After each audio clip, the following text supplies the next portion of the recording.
Hello and welcome to Rev Sports. I'm Gargi Rao. And joining me today for the show is Ishan Shahane and Bharat and Snehashish, who are joining us from Dubai and will give us all the updates throughout the tournament. Today is officially the first day of the Women's T20 World Cup 2024, and we are seeing Pakistan take on Sri Lanka while Bangladesh takes on Scotland. So it's going to be an interesting day ahead. First, going to Snehashish and Bharat. Snehashish, what's the mood over there like? Tell us about is there any excitement around the Women's World Cup, and of course talk about the matches as well. What are you expecting? See, the first matches of today is going to happen in Sharjah. So the excitement here is only about the India game tomorrow because when me and Bharat were coming back from tomorrow's event, the Captain's Day event, there were some talks that the World Cup is starting from tomorrow.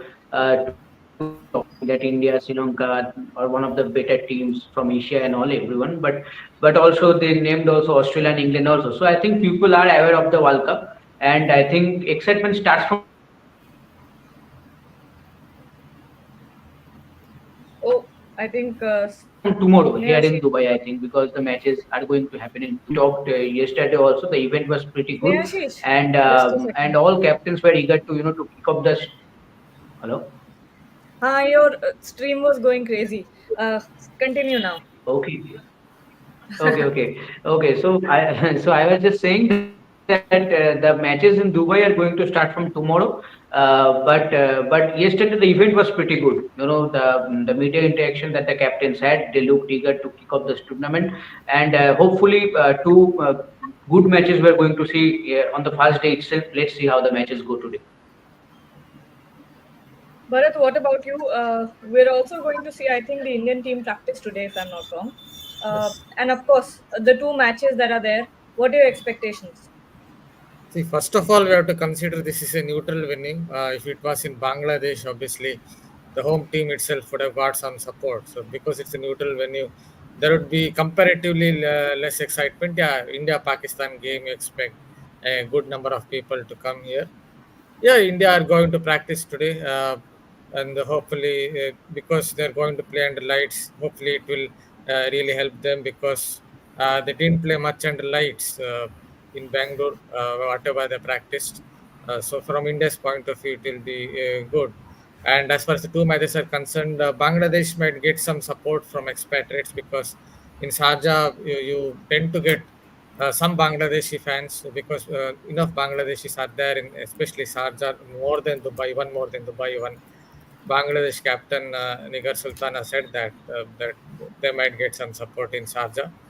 So that could create a little bit of excitement. Bangladesh, Scotland, obviously, Scotland. This is Scotland's chance, one chance to do something and win a match. Maybe they might win another match, but I think they before the World Cup they would have looked at this match as the one where they can go on to get a victory. Yeah, the other one, Sri Lanka, Pakistan. Yeah, Sri Lanka is a team that obviously, when you count it as a dark horse, so they might do well there. But the first one would be interesting to see because with Bangladesh, I think they will get some support in Sharjah. Uh, I think Snehashish is having some technical problems. But Ishan, uh, whoa, what's going on with Snehashish? I think Anyways, he's really trying, but he's not being yeah, able to enter. Yeah. yeah. We have some comment. Okay. Anyways, so the okay, World Cup begins today. We're going to see, action start today. Bangladesh versus Scotland, Pakistan versus Sri Lanka. Two groups that are going to be starting their games today. So, when you talk about Pakistan versus Sri Lanka, we're all seeing, Sri Lanka as this dark horse who could upset at any given point in the tournament. What are you Yeah. thinking of this game today? Yeah, absolutely, Gagi. I think Sri Lanka, we've been speaking about them so much. The team that possibly has a good chance of going all the way, it will completely depend on how they handle pressure because all of us have spoken about them as a team that can beat a lot of sides. Initially, they were playing without any pressure. Now, the expectations might be on them, so it'll be interesting to see how they actually deliver once that game takes off. Pakistan will be under the pump a bit. They're not as strong as Sri Lanka in the recent times. The Sri Lankan side has the spinners, they have the all rounders, and the most important thing is that they're working together as a whole team. So definitely Sri Lankan team will have the upper hand. They would like to get some wins to start off their campaign to give them the momentum. So I'm definitely putting my money on Sri Lanka here. If we talk about the other games, Scotland and Bangladesh, I generally feel as well that Scotland has a good chance of defeating Bangladesh. I wouldn't call it an upset. Anything can happen in the T20 game, and like we said, and we discussed in our previous shows as well, that they have the spinners who can possibly trouble Bangladesh as well. And on any given day, I'm pretty sure Scotland can beat Bangladesh with the form that Bangladesh is at the moment. So looking forward for both these games, Gagi. I think a lot of exciting action. Obviously, everyone will be much more keen when India goes on to play and once this tournament actually kicks off. But the first two games are always exciting, so I'm pretty excited to see how it all turns out.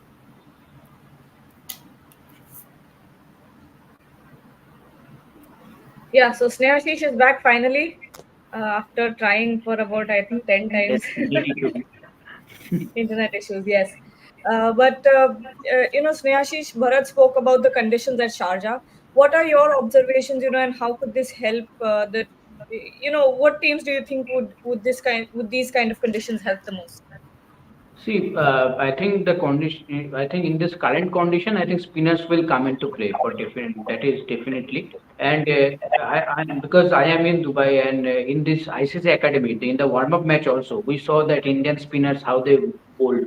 So I think spinners will definitely come into play, and we all know how the pitch at Sharjah works. So I think spinners will have a role. And if you ask, as Ishan mentioned, that in the Bangladesh versus Scotland game spinners will be key, especially for Scotland. Also, they have a pretty decent spin bowling unit, and Bangladesh. We all know that their batting is not that that much effective in recent times. So I think for their batters to tackle that, that will be a pretty heavy challenge. But yesterday at the event, Captain Nigar Sultana Juti said that playing the matches at Sharjah might help them because some Bangladesh fans might be there to support them. So let's see. We will see whether so many Bangladesh fans will be available or not. But overall, I think it will be pretty interesting match. The first match of the World Cup, and who knows, maybe Scotland will begin the World Cup with a outstanding result. Of beating Bangladesh in the first match itself. Let's see. That's quite interesting. And when we talk about the other game, Ishan, we've got Bangladesh versus Scotland. Do you think Scotland at this point stands some chances? Scotland, yeah, absolutely, Gagi. I think Scotland definitely has, their chances are right up there, with that spin bowling attack as well. And Bangladesh not being as strong in the recent times. So Scotland would definitely favor the chances. And Scotland have nothing to lose, but I just hope they come out with the attitude to win. They've already made a big accomplishment by reaching the World Cup, but now the attitude has to change. They should believe that they're here to win and not just be here to get those experiences, like we've again said in the previous show. Because a lot of times that I feel teams can get pretty complacent, thinking that you know what, we've already reached this place. People are already proud of us. We have done our job, but the job is not done. I think we're just starting. And the first step to finishing that job and going on and continuing to perform is to beat teams and top caliber teams. Bangladesh is an international side who has been playing for a while. So Scotland beating Bangladesh today will be big news for them. I'm actually rooting for Scotland, Gage. I hope they do that. I think the whole World Cup will become so much more exciting then. What about you, Bharat? What are you thinking of Bangladesh versus Scotland? How big of a chance does Scotland stand throughout this tournament? Of course, we're not looking at top four or something, but how far do you think this team can go? Yeah, I guess I noted a few minutes ago itself that the Scotland can defeat Bangladesh because they have the lineup. Catherine Rice, in particular, is a very good all-rounder. The captain, she can bowl in swing. She can swing the ball nicely, and she's a very capable batter. Her sister also, Sarah Bryce also is a pretty good cricketer. But one thing we have missed is the dew factor. If you come here to Dubai, come here to Sharjah, just have a walk at around 8 p.m. here, and you will feel the dew under your feet, even if you're just going for a walk for 10 minutes. So if the dew factor comes into play, whenever it comes to play in whichever game, then it becomes a lottery because then the spinners will not come into play. Second innings, it will be really difficult for the spinners. So it basically depends on the toss. October, and sometimes it is like late September, October, and it also goes to November, but you definitely get a little bit of dew during this point of time. here in Dubai and Sharjah. So that's a fact to also consider. As far as Scotland, Bangladesh is concerned, as I noted, Scotland would be fancying their chances. They would be thinking this is the match that we should win, and Bangladesh should be really wary of them. Ashish, Bharat talks about you. You've seen a couple of matches, if I'm not wrong, and a few practice sessions as well. At this point, when you observe the conditions, what time does it really affect? Is it really affecting the bowlers, the dew? See, during that warm-up game versus South Africa, I was really looking for that dew, whether there is a dew or not. But if you ask me, there was no such players were using, towels or anything, to clean the ball, or they are not checking the dew also. So I don't think that that day there was some dew. But yes, there might be some dew. But if the dew really comes into play, then the toss will be a big factor. I think then the toss will play a big factor because you will have to chase the target down because we all know that when the dew comes, the pitch will be better for the batting. The ball will come nicely on the bat. Bowlers will struggle to grip the ball. But if you see the practice match, the way spinners bowl, especially India spinners in the second innings, I think you will know only you can bowl that well when you are gripping that balls pretty well. So I think there was no such dew that day, but maybe who knows? Maybe going forward into that, as the tournament will progress, maybe more dew will come into play, and then maybe the toss will play a big factor. But let's see. I think first match day of this tournament. I think by the end of today's play, I think we will get a little bit of idea whether there is a dew or not. Let's see. We have one comment. Pankaj Vishwakarma is asking hockey India league के बारे में बताओ please. Hockey India league का कल press conference होगा, मैं वहां जाने वाली हूँ और वहां से शुरुआत करेंगे हॉकी इंडिया लीग के बारे में बात करने की. अभी तो फिलहाल कुछ है नहीं, मतलब मेरे पास नहीं है कुछ बात करने के लिए, लेकिन कल जैसे इवेंट होगा बहुत सारे विजुअल्स और क्या कह रहे हैं प्लेयर्स, क्या एक्सपेक्ट कर रहे हैं लीग से, वो सब कुछ मैं कंटेंट लेके आऊंगी. तो कल का बस वेट करना है. But one more comment. Paman Suresh is asking what will be the average first inning score? Wow. So, what do you think, guys? I Can think anyone from what I've predict? noticed, I think Neshish and Bharat will say it better. But from what I know, noticed, I think 145 to 150 will be the average. Neshish, Bharat, am I See, right? Sharjah, if dew doesn't come, I think it's a little tougher to play on that pitch because always remember there's an old square. Sharjah is an old ground, very old ground. I don't think they've dug up that square and renovated or got a new square in. So you expect a lower score there at that ground, especially as the tournament progresses. Maybe Yeah.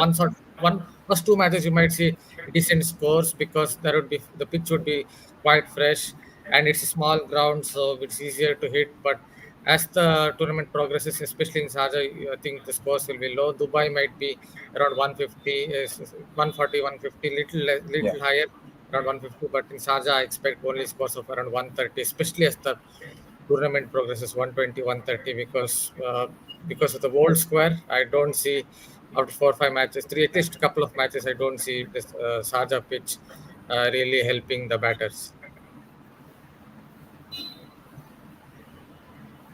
Oh, sorry, I was on mute. Amberjeet Singha has said, kudos Ref Sports. They are the only media broadcaster to talk about women's Yes. T20 Thank World you. Cup.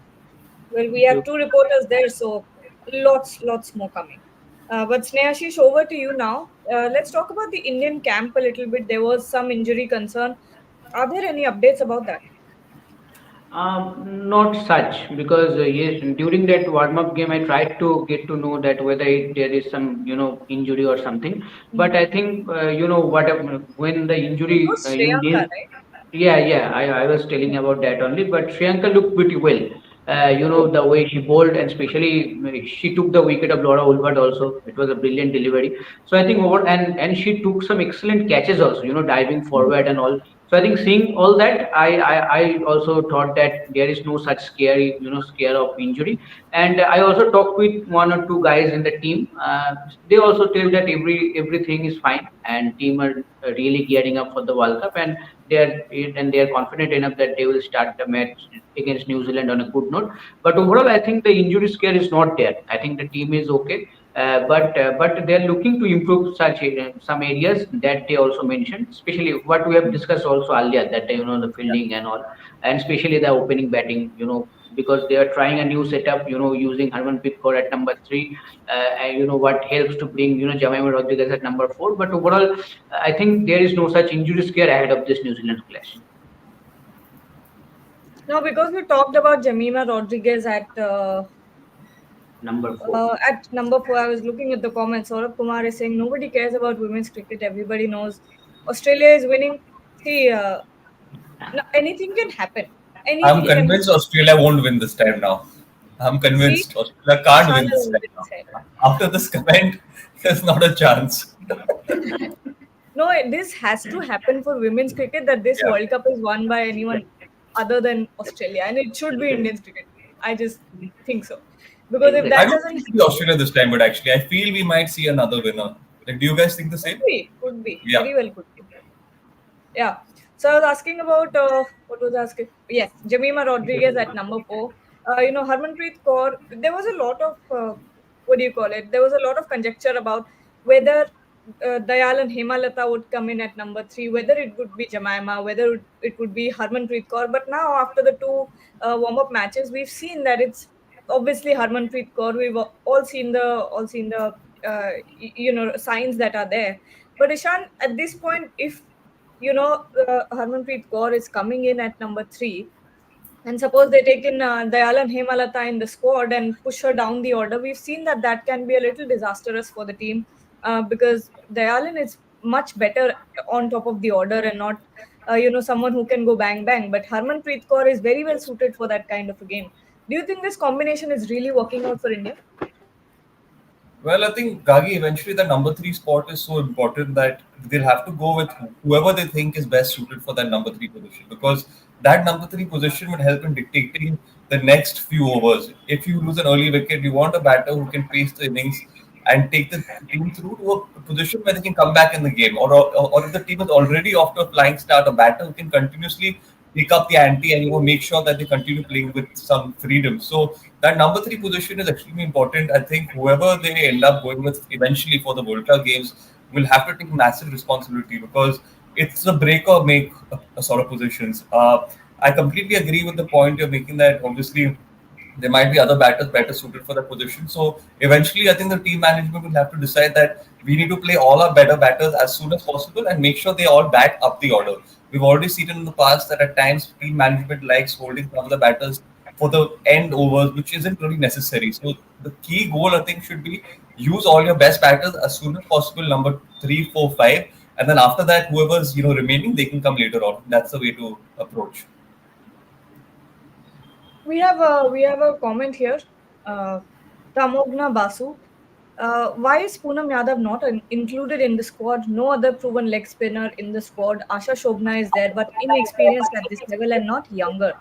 Leg spinner should be a must in T20 in UAE. Bharat, Snehashish, what are your thoughts on this? Even though we're carrying a pretty spin heavy, lineup. Yeah, I guess the answer to that is Asha is in better form and she's imparting more reps on the ball, at least in the WPL, whatever. I saw Asha was imparting a decent amount of reps on the ball, and I saw it again against South Africa. She bowled well, so she's in form. Even in the practice game, she looked good. I think that's the main reason because Asha is a spinner who is currently in good form and perhaps the best available option. You have to also see the form of the player because, for example, you look at Shranka Patil last year in the WPL, she was just darting the ball. She was not imparting much reps on the ball, but this year in the WPL, she's imparting reps on the ball. So, and she's doing it now as well in the world warm-up game. So that means Shranka Patil is in good form. She's in good nick with the ball in hand. She's in good rhythm, and that is the same with Asha Sobhan. I think she could be the sorry, she could be the trump card in the Indian team if they use her well. Because I know her fielding is not the greatest, but her bowling is pretty good. I just wanted to add a point about the Indian batting order. I think the problem with the Indian batting order is there is what can you say? This it's like ad hoc approach. So it's like a couple of games that keep deciding that this should be the middle order. Next game, after a few games, someone else decides this should be the middle order because, for example. Few months ago, it was Yastika Bhatia at three. It was Harmanpreet Kaur at four, and Jamima Rodriguez at five. Yastika had an injury. They pushed Hemalata, who really struggled in the Asia Cup. They tried Uma as well at number three. She struggled, and so everyone expected Yastika to come back at number three. Harmanpreet at Kaur, because Jamima, though might not be her game, might not be suited to number five at least. If you look at her sample size, 14 games, she was doing well with an average of 46.5. But suddenly now it seems like Harmanpreet will bat at three, Yastika will bat at five, and Jamima will bat at four. It seems like a jigsaw puzzle to me. I keep talking about the batting lineup. Someone is batting at three, someone is batting at four, someone is batting at five. I think my head itself will blast because India makes so many changes in their middle orders. Somewhere there has to be some kind of stability. I think hopefully this kind of lineup will work if Harmanpreet has to bat at four. Sorry, at three. See, I am only getting confused because there are so many changes. Harmanpreet at number three, if it works, then it is great for the Indian team. But I feel there's a little too much of ad hoc approach that's not helping India as far as the middle order is concerned. We'll take a final few comments before we end this show. Amberjeet is asking again: Indian women's team need to do better fielding and catching, and need to win the crunch situation if they want to win the T20 World Cup. And Shafali Verma, Harmanpreet Kaur, the entire team has to do well actually. But of course, Harmanpreet Kaur has to lead from the front and kind of inspire that energy and confidence into the team. But fielding and catching, one of the biggest concerns of the team. Snehashish, Ishan, what do you guys think? Yes, absolutely. I think in the practice, after the practice match, also we also discussed about all these things. I think I will say because in that practice match we saw dropped catches, the ground fielding was sloppy, and I think it is not for India only. I think for all the Asian teams, I think fielding has been a concern. I think you have to step up your fielding overall. I think that will help you to uh, you know pro, to concede less amount of 15-20 runs, which can actually help to win those games at crunch situation. But yeah, what you have mentioned, the crunch situation, I think it has been a problem not only for this women team. It was a problem for the men's team also. But this time, this year, they broke the jinx. They won the World Cup. So now it's all fine for the men's team as of now. But for the women's team, I think who knows? Might be this is the year for both the teams to break the jinx and bring the trophy to home. But let's see. But the third comment about Shafali Verma, I think we all know how good potential batter she is and what dangerous batter she can be. She has all the potential, to be explosive, especially taking advantage of the power play overs and give India blistering start. And that's all you know, and that's all you want from a batter like Shefali Verma. Because if you score around 40 50 runs, because I'm not saying the score 70 80 runs, because it will be difficult to score those runs, especially in these conditions, but at least 40 50 runs, while losing 0 or 1 wicket, I think that's a pretty decent basement for others, the foundation for others batters to come, and that can help you score around 150 160 runs on this track. I think 150 160 runs in this track, you give your spinners and other bowlers enough opportunity to win the game for you. I think so a decent start from the batters, whether it is Shriti Mandana, whether it is Shefali Verma, and obviously Harmanpreet Kaur at number three. It's a must need for team. And I think for any team, using those power play overs, whether you are batting or whether you are bowling, I think is going to be very crucial in this World Cup. I think that will set the momentum for the team going forward into the remaining overs, and hopefully India does get a good start, and hopefully they will improve all these concerns ahead of the New Zealand game, and we can start with a win. Sneshish couldn't put it better, Gagi. I think not much to add to that. I think just the fielding part is extremely important, and I'll just be disappointed. I feel if we reach situations where we can win a match and then the fielding costs us, that will just be a cycle, and that will be a validation for everyone else also in the comments who are saying this team will choke, this team might not be able to go on and win. So they'll have to change this. I think the only people who can change this are the girls on the field. So I think they'll have to go out there, take those catches, and of course deliver when it matters the most. See, I want to add just one point. See, we Shefali Verma dropped Laura Ulbert in that warm-up game.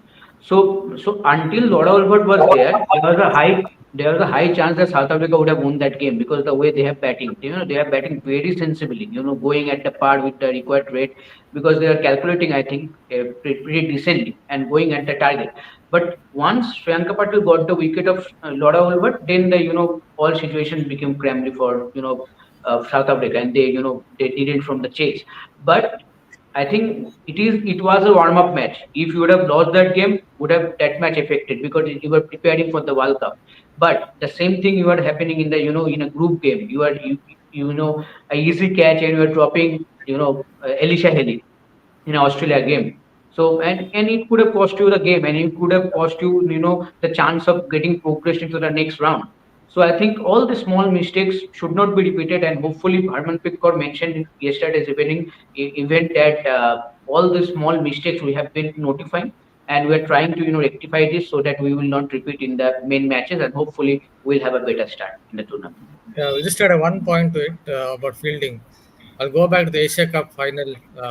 Yeah, It was a tense situation. Sri Lanka were chasing. Yeah, they were something like 100 for two, and there was a misfield. Okay, there was a misfield, and Harmanpreet Kaur went after that particular player, screamed or shouted, and after 2 minutes, she only dropped an absolute sitter.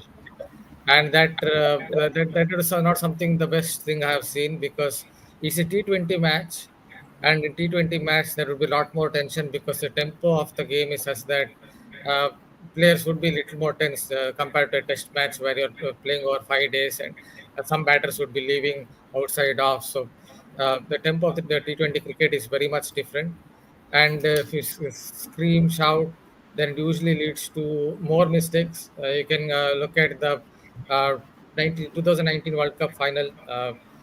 In the super over, Jason Roy made a costly misfield.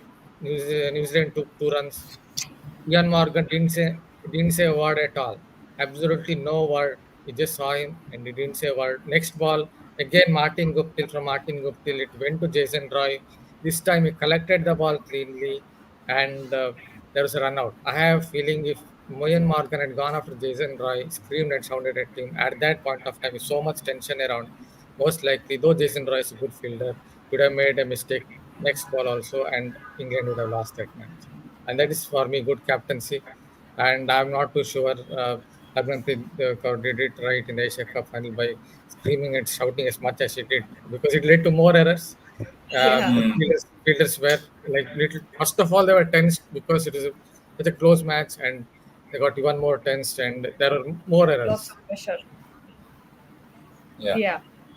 Well, I think we can close the show with that. And Pradeep Shinde is dropping some, comments, some negative comments, and then saying that ऐसे comments men's T20 के लिए भी आए थे, उसके बाद T20 World Cup जीत गए. That's why I'm cursing again. So he's reverse jinxing the team. He's reverse jinxing the team, but he's not wrong about the fact that before the men's yeah. World Cup as well, nobody had a lot of confidence in the men's in the Indian team, but look what happened, unbeaten. So I hope that's how it goes for the Indian women's team as well. Thank you so much, Ishan, Sneha, Ashish, and Bharat for joining. We'll be back with more content from Dubai